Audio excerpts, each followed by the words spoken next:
Hello guys and welcome back. Today I'll show you how to create a shared album on iPhone. Firstly, open the Photos app, then tap the plus icon in the Albums tab. Select New Shared Album from the options. Enter a name for your album, for example, Vacation Photos, and tap Next. In the pop-up, add people by entering their names, email addresses, or phone numbers.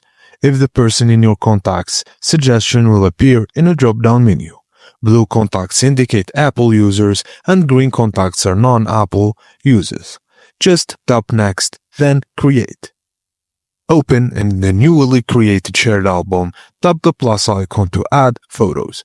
Browse your photos library and select the photos, and once you've done that, just tap Add. Once the album is created, you can allow subscribers to add their photos, delete photos, or manage sharing. And that's it guys. Thank you for watching, and please don't forget to like and subscribe for more.